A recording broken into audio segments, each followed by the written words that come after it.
책다새가 들려주는 이야기, 책들이.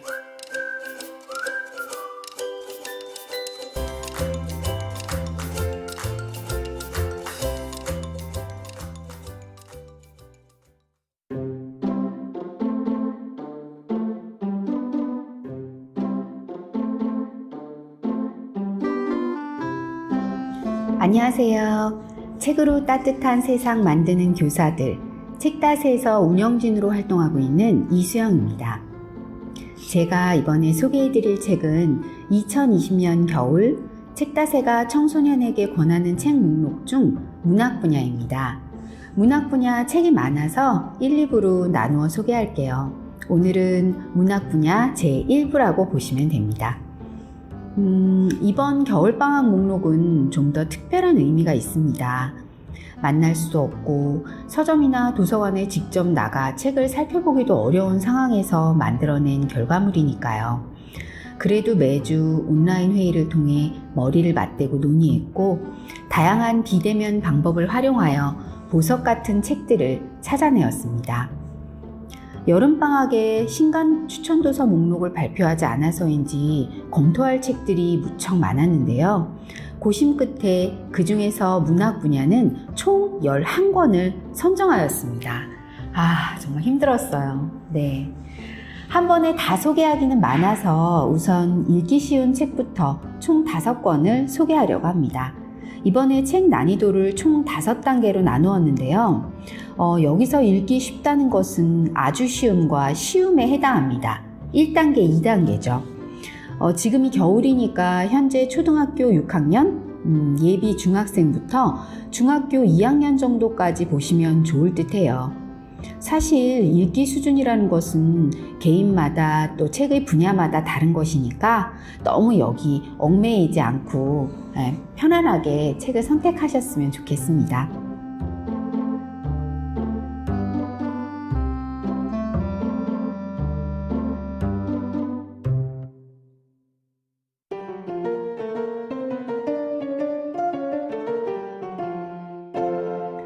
자, 2020년 겨울 책다새가 청소년에게 권한 문학 분야 첫 번째 책은 리얼 마레입니다. 자, 이 마레의 레는 아이요, 미래를 뜻하는 그 레자인데요. 마레는 주인공 이름입니다. 12살 여학생이고요. 부모님이 마레의 성장기를 책과 블로그에 공개하며 아주 유명해진 인플루언서입니다. 내가 아침에 뭘 먹고 점심에 무엇을 했는지 모두에게 공개된다면 여러분은 어떤 느낌일 것 같아요? 심지어 마레의 부모님은 홈스쿨링을 제안하면서 1년간 캠핑카로 여행하자는 제안을 하기도 합니다. 굉장히 진보적인 모습의 부모님이죠. 마레의 주변 친구들은 이런 마레를 무척 부러워해요. 그런데 역설적으로 정작 마레는 평범한 학생의 삶을 간절히 원합니다. 마레가 부모님이 만든 마레가 아닌 진짜 마레를 찾아가는 과정에서 마레와 친구들 간의 갈등도 있고요. 또 화해도 있고요. 부모님과의 소통 등 여러 가지 어떤 그 고민들을요. 아주 인상적으로 풀어나가는 책이에요. 어렵지 않게 후루룩 읽을 수 있지만 결코 가볍지 않은 책이기도 합니다. 요즘 온라인상 다양한 매체를 통해 사람들과 소통하고 자신을 드러내는 그런 세상이죠. 이 책을 통해서 온라인 속 세상과 현실 사이의 문제에 대해 생각해 볼 수 있는 좋은 기회가 될 듯합니다.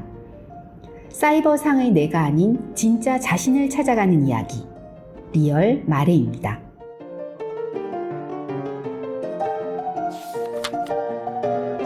두 번째 소개할 책은 왕자와 드레스메이커입니다.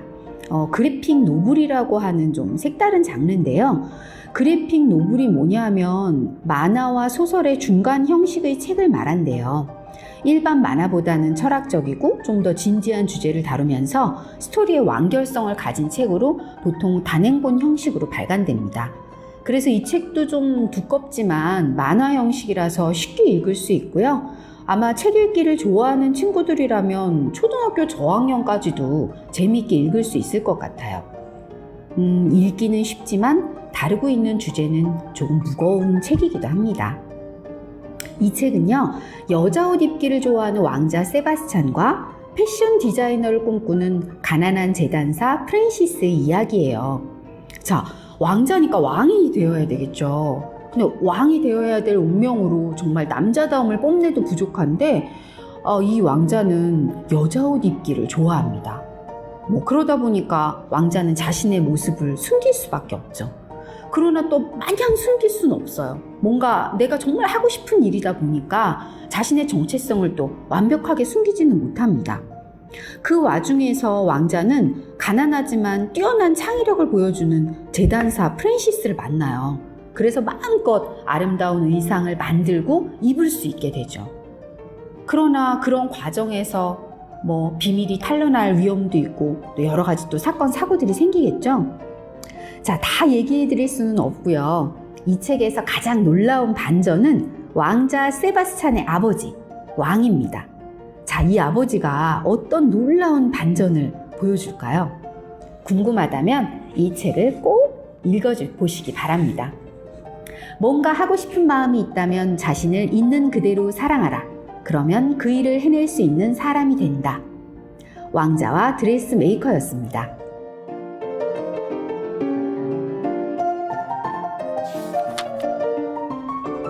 세 번째 소개하려는 책은 맹탐정 고민 상담소입니다.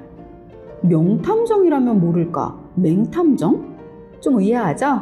사실은 주인공 이름이 맹승지라서 맹탐정입니다. 맹에서 맹탐정이 아니고요. 탐정을 자처하는 여학생인데요. 실제로 막 사건 의뢰도 많이 받고 열심히 막 사건을 해결하려고 다니기는 합니다. 그런데 맹탐정이라서 그런 건 아니지만 실제로도 사건 해결은 좀 우스운 편이에요.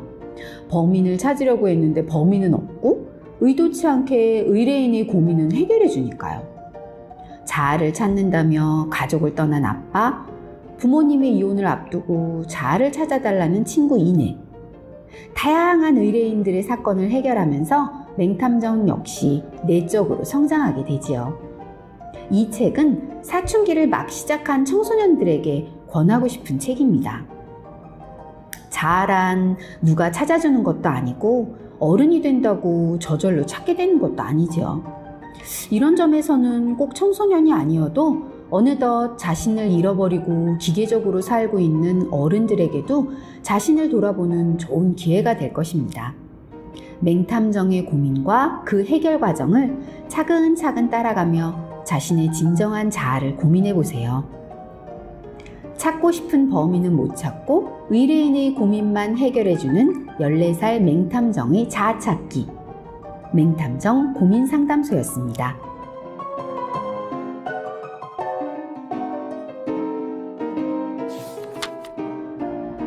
네 번째 소개하려는 책은 엄마 카드로 사고 쳤는데 어쩌지? 입니다. 제목이 너무 가볍게만 느껴지죠. 저도 사실 제목 때문에 좀 선입견을 갖고 읽기 시작했어요. 근데 막상 다 읽고 나서는 쉽게 책장을 덮을 수 없었던 책입니다. 똑똑한 누나와 자폐증을 앓는 동생 사이에 낀 평범한 소년 데이비드의 이야기인데요. 그가 유일하게 잘하는 것은 빨리 많이 먹는 것입니다. 큰 피자 한 판을 먹는데 4분 36초. 게다가 이 기록은 그 먹기 대회를 나가기 위한 연습으로 점점 더 단축됩니다. 정말 놀랍죠? 여러분도 한번 뭔가 한 가지 음식을 먹으면서 시간 재보실래요? 자, 근데 이 데이비드가 우연한 실수로 엄마 카드로 큰 돈을 결제하게 돼요. 그래서 실제로 돈이 결제되기 전에 엄마 몰래 빨리 그 돈을 갚기 위해서 상금이 걸린 음식 먹기 대회에 출전하게 됩니다. 그 과정에서 많은 일들을 겪고 깨닫게 되지요. 평범하다고만 생각했던 자기 자신이 생각보다 괜찮은 사람이라는 것, 뭐든 잘 해낼 수 있을 것이라는 믿음도 갖게 됩니다. 푸드파이터라는 신선한 소재에 청소년이라면 누구나 공감할 만한 고민들을 잘 녹여내 단숨에 잘 익혀요. 잘하는 게 없을 것 같아 고민하는 아이들, 가족 사이에서 자기 자리를 찾지 못해 방황하는 아이들이라면 더욱 와닿는 책일 것입니다. 푸드파이터를 꿈꾸는 평범한 소년의 자아찾기 여정. 엄마 카드로 사고 쳤는데 어쩌지? 입니다.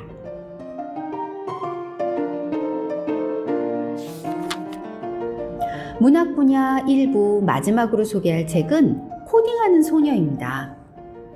코딩은 우리에게 익숙한 단어이지만 또 의외로 잘 모르는 단어이기도 할 겁니다. 코딩이 교육과정에 들어오긴 했지만 학생이나 선생님 모두 아직 좀 생소하죠. 지금 여러분의 스마트폰에는 어떤 앱이 깔려 있나요? 혹은 어떤 앱을 가장 유용하게 쓰고 있나요?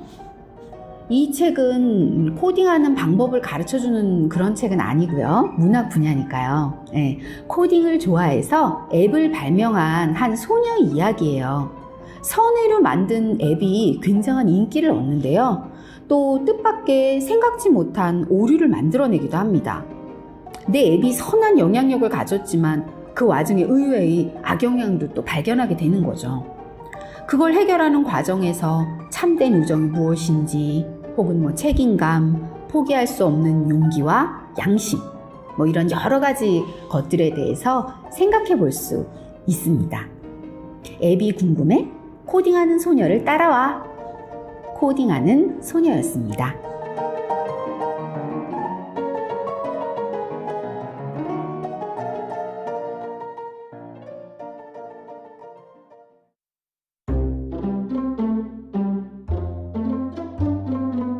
자, 여기까지 읽기 쉬운 수준의 책 5권을 소개했어요.